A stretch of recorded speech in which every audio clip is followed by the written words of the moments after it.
This is Money Moves on VSiN, the sports betting network.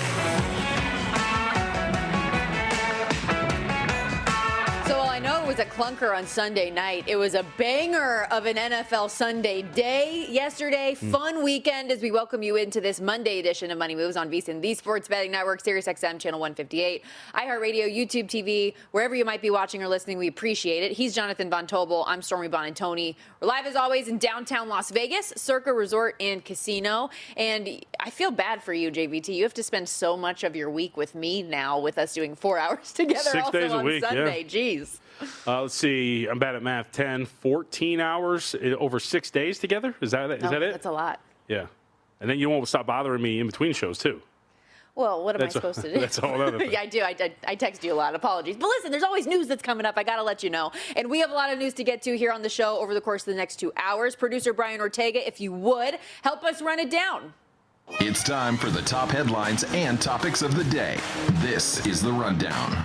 We have a couple great guests on deck to help us break down what is a Monday Night Football doubleheader coming up in about 30 minutes. Fernando Ramirez, who covers the Chargers, will help us break down all things Chargers-Raiders. Josh Applebaum as well, VSiN betting analyst, market insights expert, give us the perspective on where all of the money is moving. Bucks 2.5-point dogs at Houston tonight, total 42.5. Raiders still getting that hook on the 3.5 as well at home against the Chargers, total 46.5. Yeah, I think there's a side for this Raiders-Chargers game that very much seems to be the outlier side, and I don't understand why. I have heard support for really one aspect of it, which is there's a lot of Raiders support. It seems, listening to our network, talking to people, and yet, as you mentioned, that hook remains, and we haven't really seen this move off of that 3. I feel pretty strongly about it, so we will talk about this a little bit later, but one more bet left in week 2 of the NFL for me. Yes, we will hit on both of those games a lot throughout the course of the day. Also get into a little bit of college football, and do you approve this move, breaking down some of the early line moves from when these numbers came out yesterday afternoon to this morning. I guess. College football, holy smokes. Again, over the weekend, just like paying the Jews 2-2, I think what we did over the weekend, and then in totality, as we've been updating these best bets, I cannot pick my nose in college football. So hopefully this week goes a little bit better. You never give up.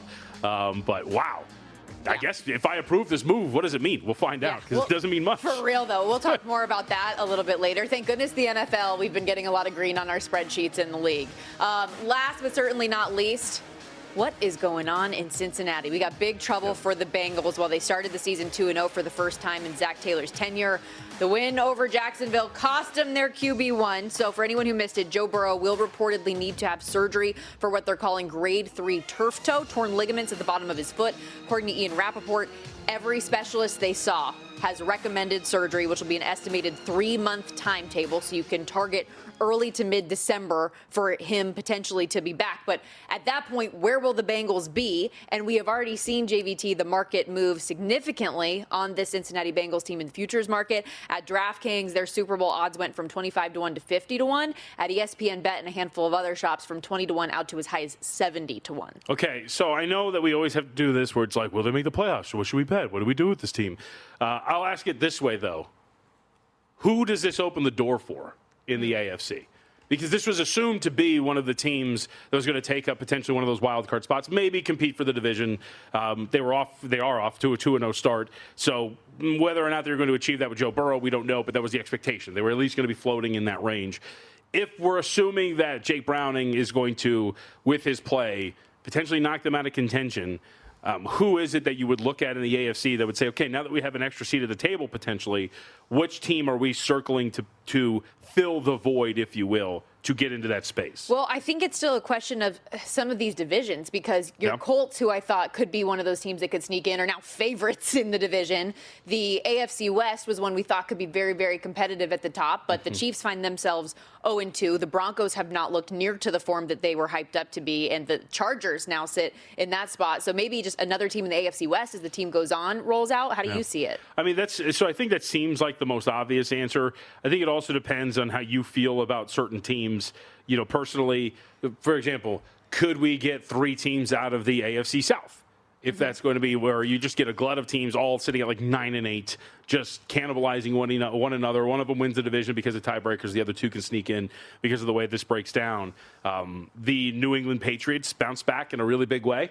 I know that I generally expect that the AFC East is going to be, we'll call it a one-bid league, if you will, because it's only going to be the Buffalo Bills. But Patriots look much more competent against a bad Dolphins team. If that starts to stick, they have a winnable game coming up next week against the Pittsburgh Steelers. So reality is they could be 2-1.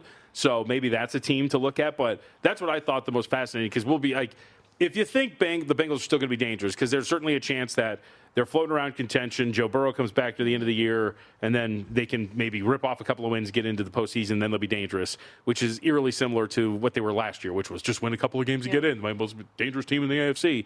But even then, I think you just wait to see how this shakes out before you're betting anything Cincinnati. Yeah, and I know that Jake Browning is obviously, it's a step down from a quarterback in Joe Burrow, who is an MVP caliber player. But how much of a step when the offensive line has had the issues that it's had and the defense has had the issues that it's had anyways?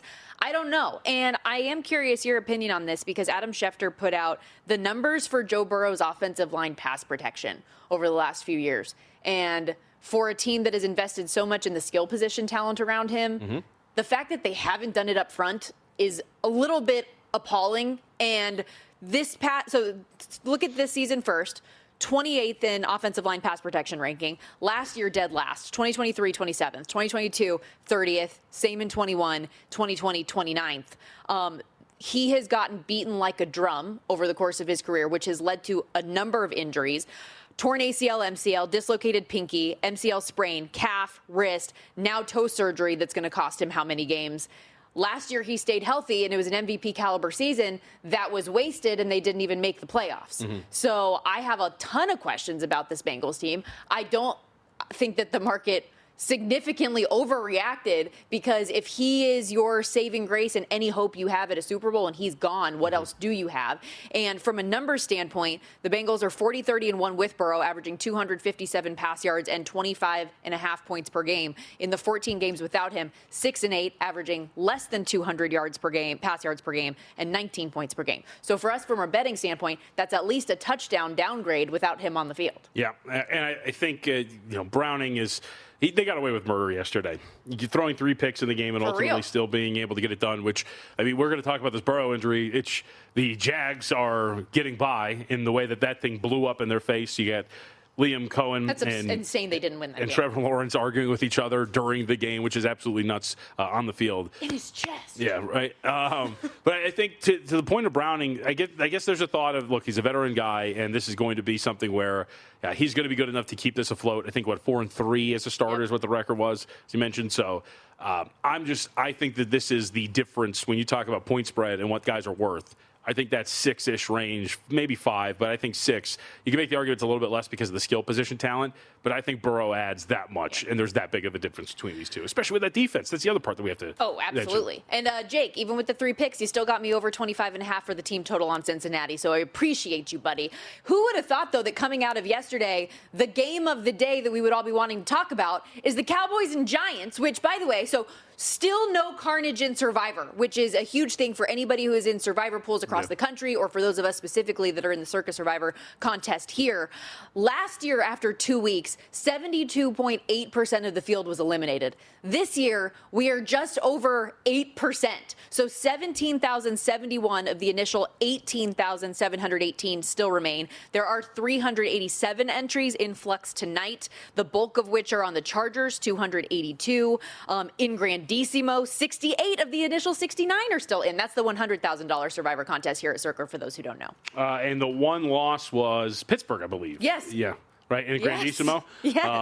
And that was, we were talking about that over the weekend, the one being the only entry for that person. So that's a tough way to go down. But the Cowboys what could have been had the Giants just closed this thing out.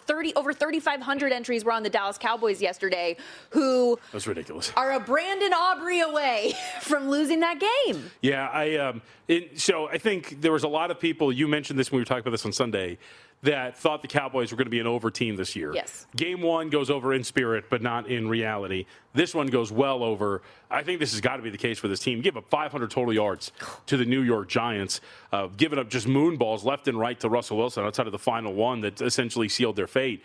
It's incredible. And I think it was Deron Bland that didn't play, usually plays slot corner, and a lot of the damage was done by a slot receiver for the New York Giants. But still, this is a defense that is going to be, it seems, one of the worst in the NFL, but your offense is competent enough to go up against anybody.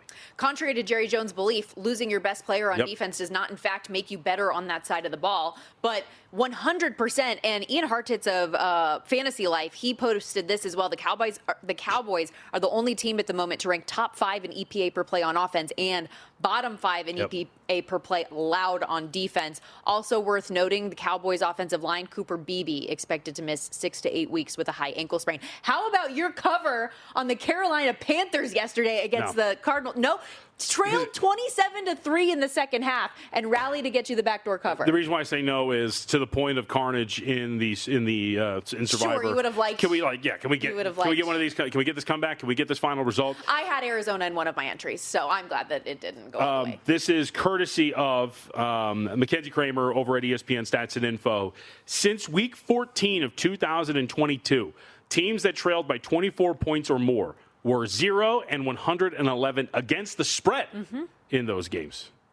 Also, Panthers first to do so as a 7-point or shorter dog in a decade. 305 teams failing to cover in that role. Also, Hunter Renfro's touchdown with just under 2 minutes to go pushed that total over the 45.5. Should note that for the day, too. Want to keep this in mind.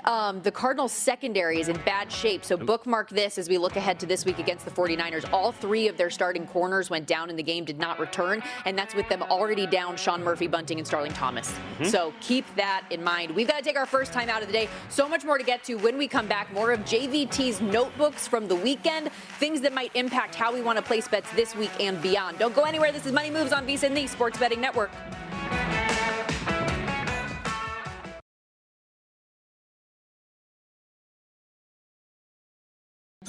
You're watching Money Moves here on VSiN, the Sports Betting Network.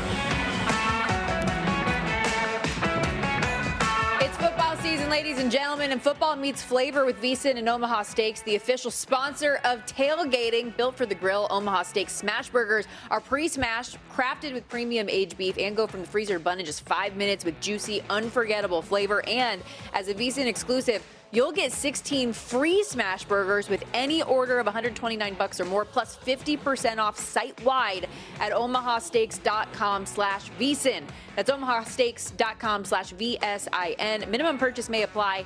See site for details. Stormy Buonantony and Jonathan Von Tobel with you back here on Money Moves. We wondered if after week 1 we would see some regression on the totals. Unders ruled the day week 1, 12-4 to the under. This week, it was a huge change of fate, JVT. Overs 10-4 entering this evening's doubleheader. Yeah, so a little course correction. I go back to there was some theory by some smart folks out there that in week 1, some of these round robin overs, play some of those, look at those totals because the preseason have been so high scoring. Maybe there's some signal in there that there is something that has changed for the way these games have gone. Week 1, as you mentioned, didn't get there, but then we see this for week 2. So I'm going to be curious. We have these 2 extremes for 2 weeks. 1 week that's full of these dead unders, and then you and I were here at the desk watching those morning games, and it was just like every single game, boom, boom. Yep. And so I do wonder if there is some difference here. Something has changed. Whether it's these kickoffs, we saw that get impacted. We'll talk about the Steelers in a little bit, but there's a touchdown there. There's so many different aspects of it. Even the kicking has changed. You don't, as we found out for the Cowboys, you don't have to go that far to get into field goal range. You got a good enough kicker. So there's so many different things that are at play that I wonder if this is really the reality, week 2 of what we saw, and this is what the season's going to be like as we move forward. To that point, as weird as it is to say, defensively, if you're a defensive coordinator, you probably have to play the Cowboys as a team specifically a little bit differently, just knowing how long that range is for Braden Aubrey compared to other teams that you face. Like, that is a factor for Dallas now all of a sudden. Teams averaged 26.3 points per game on Sunday. That was the highest mark of any regular season Sunday the last 5 years. We also talk a lot about home field advantage and what it's really worth this weekend. What did your numbers point out? So I just like to collect them all. You get median home field margin of victory, all those sort of things. So the whole point here is that, yet again, it's a slow start for those teams that are playing at home. The overall record for teams that are at home so far this year, sub 500 at 14-15. Obviously, take out the Brazil game because that is not a true home field. That is a neutral. If you look at median home margin of victory, it's a negative 1.5. Average home margin of victory, a negative 0.18. So I don't know, this will, again, if you looked at it face value through 2 weeks, you're like, you're actually giving the road team a point. That's not the way this is going to work. But the whole premise is that, again, going back to when we do our market ratings or when you're discussing what these numbers are, I, again, will hold, and I think a lot of people do. I think this is a normal belief now, but maybe for our audience who doesn't think it, home field is worth like 1.5 points. Yeah. It's not. We know it's not 3, but it's in that 1 to 1.5 point range. Playing at home is not the advantage that it used to be, and we're starting to see growing evidence of that over the last few years. Yeah, home field in college football in the NFL, very different. Yep. This weekend so far, home team 7-7 straight up, 5-9 covering the number. And one thing that we're going to do every single week throughout the course of the season, specifically on Mondays, is dive into JVT, your notebook. And we mean that literally because you do have a college-ruled flip notebook that you're writing down notes throughout the course of these games and doing different things that are takeaways for you, betting teams moving forward in the short term and the long term. So what stood out in your notebook yesterday? Okay, so I want to ask you this because you do feel strongly about this team. So we have 2 points of evidence now for the Pittsburgh Steelers. I think in my notebook, which I wrote down, was like the Steelers have to be downgraded or faded until it happens, it being, of course, the market downgrade for this team.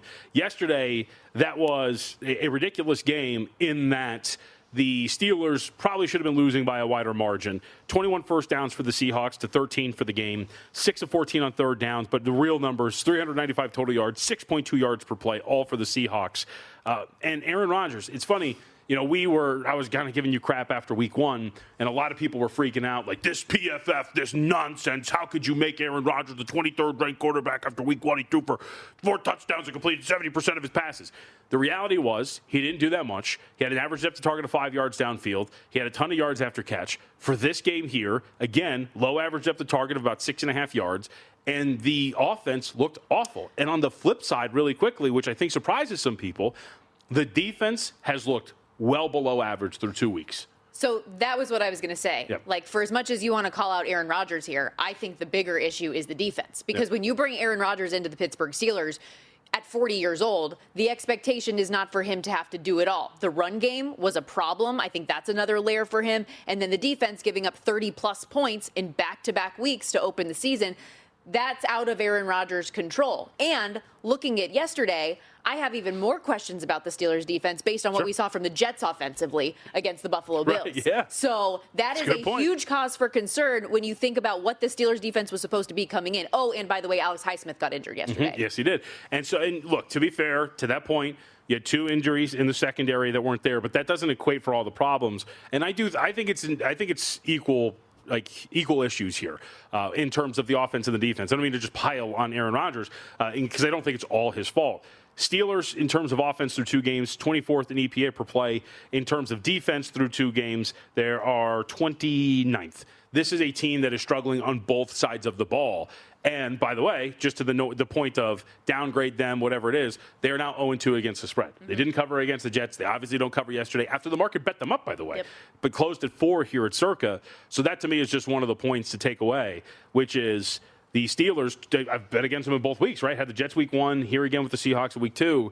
I think they're a team that's just rated a little too high, clearly a flawed defensive team, clearly a flawed offensive team, and I think that needs to be taken accounted for. Yeah, one of 6 teams to start the year 0-2 against the spread. Where else did you want to go? All right, next up, Colts. Yeah, are we going with overs on the Indianapolis Colts? So the offense, now this stat does bug me a little bit with the Indianapolis Colts. Yeah, just simply put, that actually was what it looks like. Colts overs?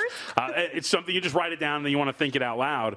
But this is a team that, now granted, we should note, the first game did not go over. It went under. That largely had to do with the Dolphins not doing their part against the Colts. Their secondary's beat up. They went into that game against the Broncos without 2 guys in the secondary. Game does go over, as we know. But this Colts team, the stat I was going to bring up that kind of, not bothers me, but it's a little overblown. They haven't punted, this notable. year. It is, but they also have gone for it on 4th down a couple of times and have failed to convert those 4th downs. So that's just worth noting. But either way, this offense is good. But I don't think the defense is particularly great for the game or for the season so far. They're floating around the middle of the pack by EPA standards that, again, with larger sample size of data, they'll find their place with all of the noise. But I think this is a legitimately good offensive team. Daniel Jones is doing what he needs to do. Shane Steichen, outside of handing the ball off to Tyler Warren out of the shotgun on a 4th and 1, is a generally good play caller. Let's not get started on the way he handled the end of the game. But I think this team might be one that we're looking at here and going, all right, like if we're taking on competent opponents, can this be a team that gets these games over? And by the way, opener was 42.5 for next week. Got that up to 43.5. I don't know how you question it when you put up 473 yards of total offense against a defense that's been billed as one of the best in the league. Correct. So, yeah, and Daniel Jones has looked for real. And you know what's been really interesting to me is the stat I saw about him against the blitz yesterday. Mm-hmm. He was blitzed on 26 of his 38 dropbacks, so just under 70%. It was the highest blitz percentage he's faced a game in his career, and he was awesome. Mm-hmm. Like, he had no problems. His 267 passing yards again, like that's ridiculous that he was that good. So is this what life is like when you have a competent offensive line? Is that where we're going with this too with Daniel Jones? Who also, one last thing, who would have had this on your bingo card that the top 2 passers in the NFL this weekend were Daniel Jones and Russell Wilson?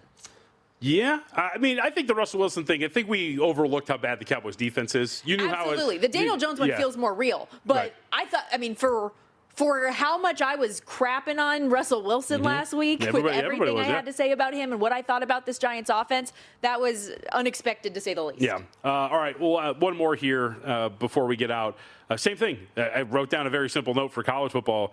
Notre Dame overs. So for a couple of games now.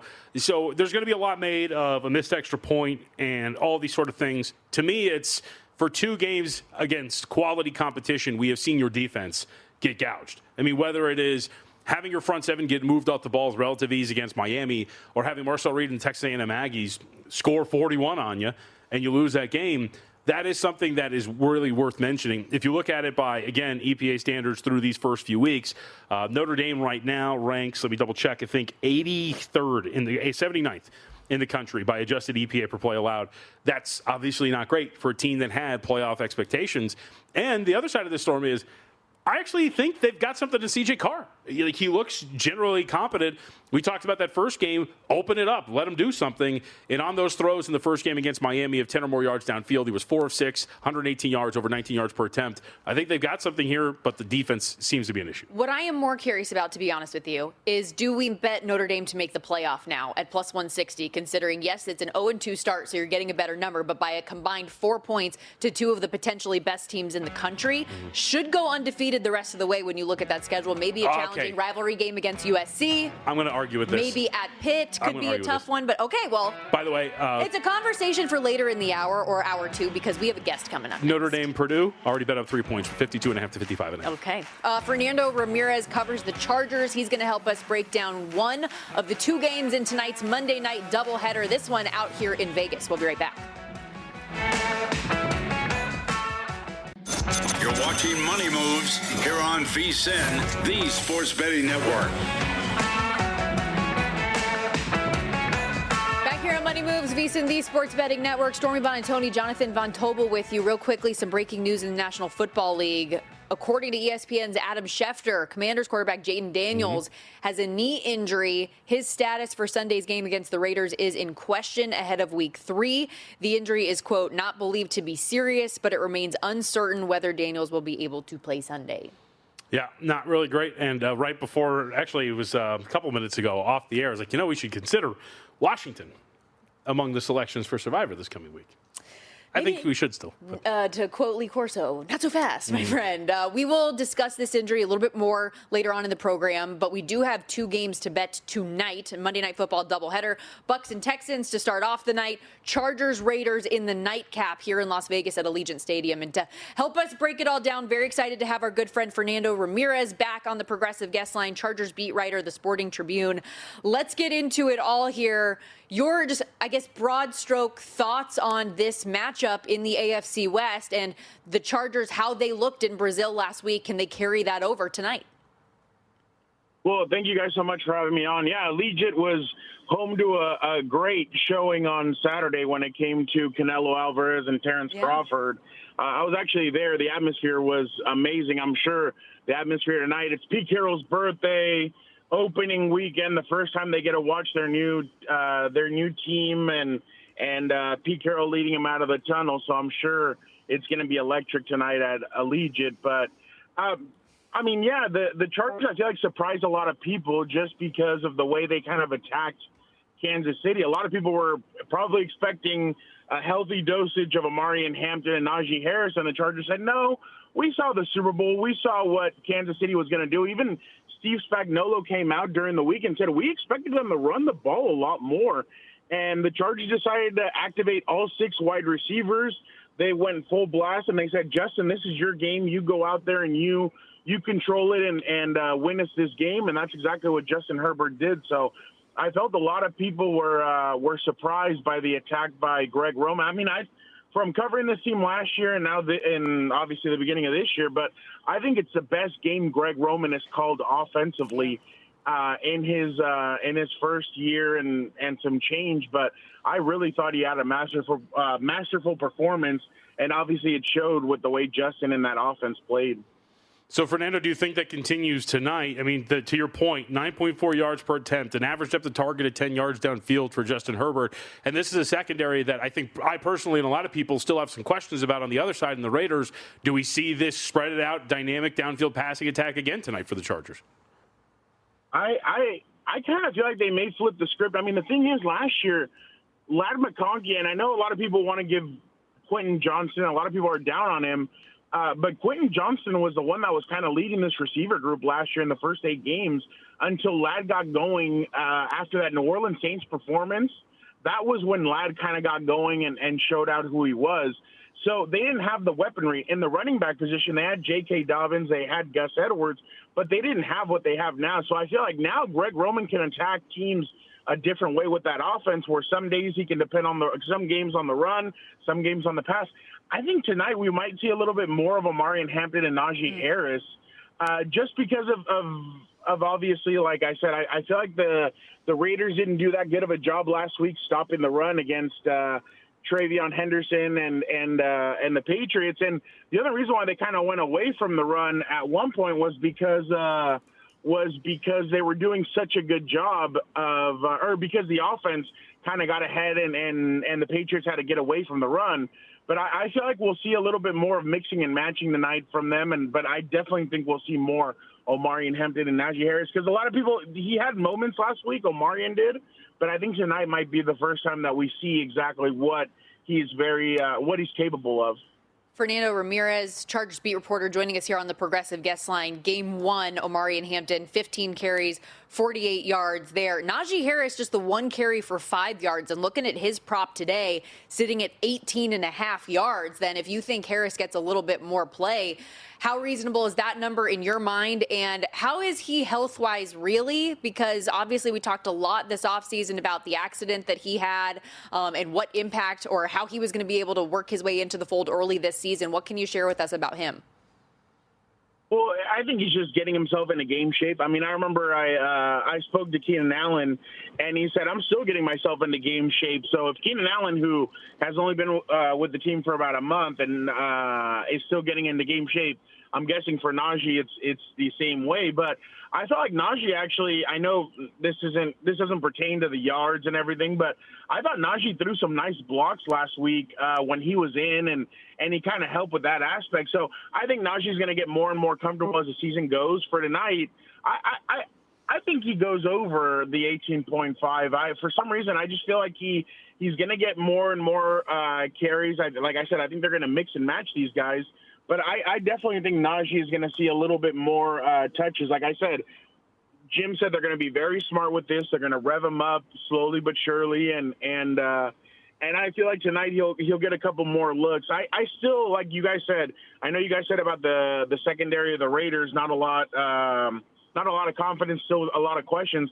I have questions about their run defense, and last week I saw the Patriots kind of struggled. It's game one under Mike Vrabel. Well, here the Chargers have been under Jim Harbaugh for now a year, so I think they're going to be a lot more comfortable. This is going to be a different kind of offense that they're going to see with a lot more weaponry at the disposal of Justin Herbert. So I think the Raiders are I think this is going to be a complete 360 for the Raiders when they see all the weaponry that these guys have. If the Raiders win this game, how do they do it, Fernando? Attacking down the field. Obviously, the Chargers, when you started about question marks about the secondary, I think the Chargers still have question marks on their secondary just because Dante Jackson actually, I thought, had a really nice game one. And I talked to him about it, and he said he's feeling more and more comfortable. He had a couple of good stops. But if you attack the Chargers with that two tight end set, you only have one Derwin James. So Michael Mayer could be the guy that explodes. If the Chargers don't get, like Khalil Mack told us, if we don't get 11 hats, 12 would be too many men in the huddle. I apologize. If we don't get 11 hats at Ashton Genty, he's going to go crazy. And Ashton didn't have that good of a performance against the Patriots. The Chargers don't want to be the team. They don't want to pull back the curtain and go back to 2007 when a young rookie by the name of Adrian Peterson went ballistic on them and broke a record for most rushing yards in a game. So they really need to, and attacking Geno Smith, you have to get him on the ground. They're going to have to go after him. And last week we saw what Pete Carroll did. This is what happens when you have an adult in the room. At halftime, he made adjustments. Geno had been sacked multiple times in the first half. They make adjustments. They use more play action in the second half. And that's what helped Geno and the offense feel more comfortable and get that victory. So the Chargers are going to have to make adjustments. They're going to have to be quick with it, especially because we all know Jim Harbaugh versus Pete Carroll. There's no love lost between these guys. So it's going to be interesting to see how the Raiders decide to attack the Chargers tonight. One of my highlights of last week was when Pete Carroll was asked, what are some of the more fond memories that you guys have had in this rivalry? Like, I have no fond memories. So good. Okay, so when all is said and done, Fernando, the spread in this game, Chargers laying 3.5 points on the road here in Vegas, the total sitting 46.5. How do you think this thing ultimately plays out on the field? It's funny. I even Googled pictures of Jim Harbaugh, Pete Carroll. Never seen one where they're smiling. Even though one won, one lost, never seen any smiles or anything like that. So that's pretty unique. Like I was telling you guys off air, there's times where obviously after what happened to the Broncos and the Chiefs, this game is for sole possession. I've seen it in the past where the Chargers have been in these moments and Norv Turner, the Mike McCoys, the Brandon Staley's, the Anthony Lynn's. There are moments where it's called chargering, but and that kind of has me hesitating a little bit. But no, I really think ultimately Jim Harbaugh has this team under control. He understands what this moment is. This is the kind of game that they want to put their stamp on, and especially because Jim has these guys with the mentality, and we've heard it all week.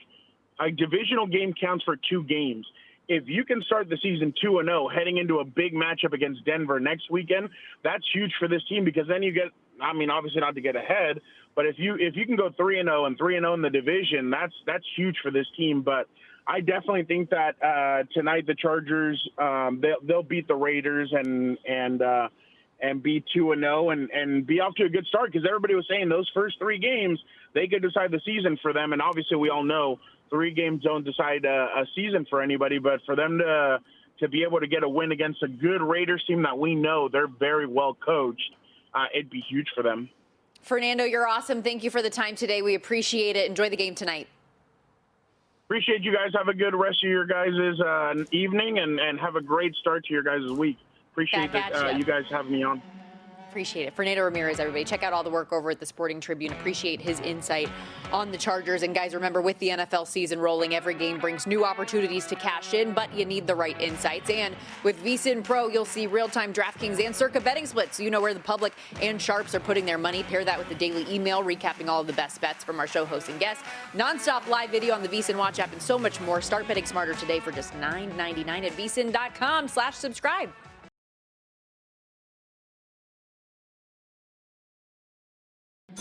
You're watching Money Moves here on VSiN, the Sports Betting Network.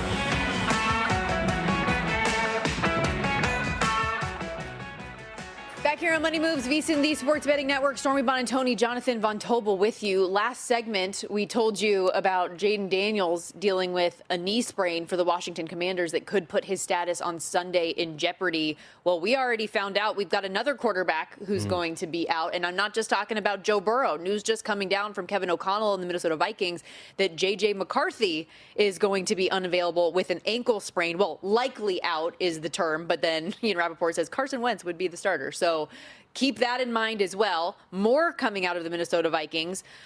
Their starting center and left tackle are in concussion protocol, and their running back, Aaron Jones, is still getting his hamstring evaluated and likely to be out this week. So a lot going on with the Vikings.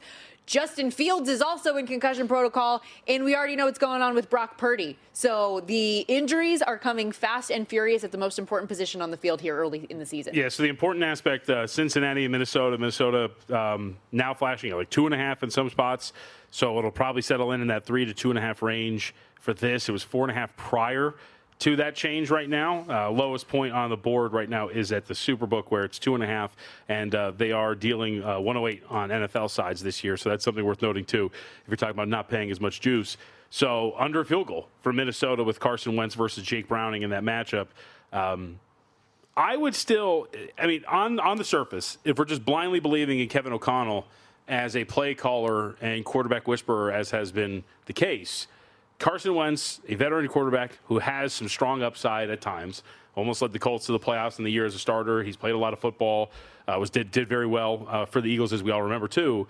In a spot start against a really bad defense, I know Wentz has a penchant to put the ball in danger, but with that defense for Minnesota, it does seem pretty tempting to lay under a field goal at first blush, given what we know right now. Well, what do you think about the concerns with the offensive line that I mentioned as well? I think you can. Their running back. Like right. that, I think it's like compounding issues here that would concern me a little bit. And if you do believe that so much about Kevin O'Connell, then why have we only seen one good quarter of quarterback play from J.J. McCarthy through 2 games? What if J.J. McCarthy's not good? That's a factor too, absolutely. I think that could be one of it, right? I'm sure some people would say that about Carson Wentz at this point in his career too, no? Well, of course. But I think that we have at least, the difference to me is that we've never seen it from J.J. McCarthy. Fair. We have at least seen the high upside with a guy like Carson Wentz, where you've seen the strong MVP type seasons, you've seen the near playoff years, we've seen the downside for sure. But at the very least, I can point to a handful of data that tells me, hey, at least in certain situations, Carson Wentz can be a pretty good quarterback to a serviceable quarterback in a spot against one of the worst defenses in the National Football League and a team that's also starting their own backup. That the week prior, by the way, just threw 3 interceptions and barely got by in a game that they probably should have lost. Should also point out, you had this observation while we were watching the games yesterday, so I'll use your own tool against you. One of the things that stuck out when we watched Jags Bengals, we have the official numbers now, on 10 dropbacks of his 45, that's how many Trevor Lawrence was pressured last week. They didn't even rush the passer particularly well. Okay. So I think that there's a strong case to be made that even with the backup under 2.5, you look at it with all of the issues, that maybe Minnesota would be pretty live there as a short favorite underneath the field goal. Warren Sharp said it well in his tweet. It's still week 2, and we're already getting Jake Browning against Carson Wentz. It's football. Happens all the time, man. We get to these backup battles and impactful ones at that. These are 2 teams that are, of course, fancying themselves as playoff contenders. That is a huge blow for Minnesota. Now, again, they're saying it's only 1 week. I also have to think, a guy that hasn't played that much football in the NFL, got off to a rocky start, now has to miss a week because of injury, and then make his way back, however long it's going to be. That is pretty tough for a dude that's off to the rough start that he's on. Also, McCarthy, that is. Worth noting real quickly as well, while we haven't seen any firm status update, this could just be gamesmanship from Kyle Shanahan trying to get Arizona to have to prep for both quarterbacks. There were reports coming into the weekend that they got positive news on Brock Purdy, that he's looked better at practice, trying to recover from that toe injury, and that he could be better sooner rather than later. So just keep that in the back of your mind. That said, this is an overreaction Monday, which we love to have a little bit of fun on Monday afternoons. It is time for Call Me Crazy But. Put on your tinfoil hats. I feel like I'm taking crazy pills. The whole world gone crazy. For Call Me Crazy, but... So what we all anticipated to be the game of the day yesterday ended up taking a back seat to the Cowboys and Giants. But the Super Bowl rematch between the Eagles and Chiefs, as the Chiefs fall and are falling to 0-2 to start the season, JVT. And if you take a look at the rest of their schedule, it's a bit of a gauntlet for Kansas City this year. And something that I talked with our own Will Hill on his Shoulda Bet More podcast yesterday, he asked me the question, do the Chiefs miss the playoffs? And I'll ask you, call me crazy, but can the Chiefs miss the postseason when you look at this schedule and think about the way they've looked to this point? I mean, they can. That's a reality, especially when you're playing in a division. We'll find out today if the Raiders are going to be competent or not, but it seems like a pretty tough division on the surface through 2 games. They can. I think the question just becomes, with this injury to the Bengals, where now a team's playoff chances take a severe hit because they're going to be on their backup for the foreseeable future. And then in some other instances where you're looking at a division like the AFC East, which I think a lot of us assume that's a one bid, all these sort of things, can you actually make the opposite case that maybe you should be waiting for a cheap price to bet the Chiefs to make the playoffs instead? That's, I think, the question. It's also a question of how does the AFC South shake out. You know, we've talked about this. I am somewhat anti-Houston Texans, so I think there's a chance they don't win the division, maybe fall out of the playoff race. We'll see what the Titans are. The Jags look just like the Jags yesterday, losing that game. I don't know if there's that much competition. The problem is I looked at the price. It's like minus 165 still for them to make the playoffs. That's not a price I want to lay. We talked a lot over the offseason about the potential for regression for the Chiefs in close games. And so to know that they last season were 12-0 in one-score games, had won 18 straight games, regular season or postseason, decided by 8 or fewer, to be 0-2 in that same situation to start this year as a franchise, 0-2 for the first time to open a season since 2014. Like, my little sister is 11 years old. She's never seen a Chiefs team start the season like this, so it's just a wild thing. I haven't seen the Colts team starts 2-0 since I was 18. So, God, that's wild. Yeah, that's a long time. Oh, yeah. Sorry, I don't mean to laugh. Yeah. But so this next one is like, call me crazy, but I don't know what the hell to do with the Giants or Lions. We have had such 2 starkly different performances from them from week 1 and week 2. Who are they? I do not have a read whatsoever on either one of these teams and what they're going to be moving forward. I mean, I think the Giants one's a little easier in that I thought their defense was supposed to be potentially elite. You just using that joke on me, or what are we doing here? Okay. No, we were talking about the Cowboys with that one. No, I was talking about somebody who told me. Oh. So I did local radio this morning, and one of our guests had told me that he had heard in the offseason so many people talking about the Giants were supposed to be elite defensively, which I don't know if anybody ever said that. Their defensive line's very good. Yeah, their defensive line's very good. That's kind of where I'm going. Yeah, their defense in general. No, but I think that we kind of know what the Giants. That one is more explainable because I think the Cowboys are a bad defensive team, right? I think that we've kind of assumed that. We've thought that was supposed to be the case for Dallas. And that has come to fruition through 2 games. So I think it's easier to explain the Giants being able to explode for points in an offensive league against a bad defense. And I think that's probably going to be the outlier for this team as we move forward. For the other one we're talking about with the Lions, what if the Bears are just this bad? I mean, I have proudly proclaimed through the 2 weeks that I'm tired of saying that I think that the Bears are going to be bad. I think they're going to be good. They're not. Yeah. Like, they've looked awful. That was tough. We really liked taking the 6 yesterday too. It was ugly fast. I've bet the Bears both week 1 and week 2. Lost both of them, right? To blow the game against the Minnesota Vikings. They get their tails kicked against the Detroit Lions. This defense doesn't really look great. I think it's Jalen Johnson got a groin injury, so it sounds like he's going to miss time. And Caleb Williams in this offense, surprisingly, Ben Johnson as a decision maker has not been great. So I think the Lions, again, you've just taken on some extremes in terms of your opponents, and we'll see what comes out in the wash. I still think the Lions are a relatively flawed team because the other thing we should note, Stormy, is we have only two games. The Packers also might just be that good. That's true. So maybe the Bears are that bad and the Packers are that good. So we'll see against the Ravens what that looks like this coming week in primetime, what they really are. Last one here, call me crazy, but, and I'm going to use my water boy mom voice here.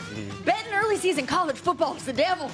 This is terrible. I cannot get a good read on teams, and it's weird. We were talking about this a little bit off the air yesterday. I feel like every game that I had a lean on, and I felt pretty good about that I didn't bet, ended up winning, and then all the ones that I did really like and used as my favorite plays and best bets of the week just got crushed. It is so hard to do this early season in college football, all the turnover in these teams. You don't know which team is going to show up on any given week. I'm so frustrated with how my college football picks have gone. Yeah, I'm 4 games under 8-12 on the year, so I can't really speak We're to. Both 8-12. Yeah, it's been pretty poor. I'm with you. Can't really figure it out, but I will say this: I'm ready to get hurt again. I'm going to call them your Cal Golden Bears because you've been on the sideline for 2 games. 12.5 this week against your. This is the Stormy Bowl. It is Cal versus San Diego State. 12.5 on the road? Yeah, that's a lot, dude. It's definitely a role reversal for Cal being such a big favorite all of a sudden. We'll discuss that game a lot throughout the course of the week. Reminder, though, everybody, the season might have started, but you can still jump in on the VSiN Average Joe contest sponsored by Edge Boost. Each week, you make 7 picks, NFL or college. The best score of the week wins $500. Free to play, vsin.com/Joe to enter today.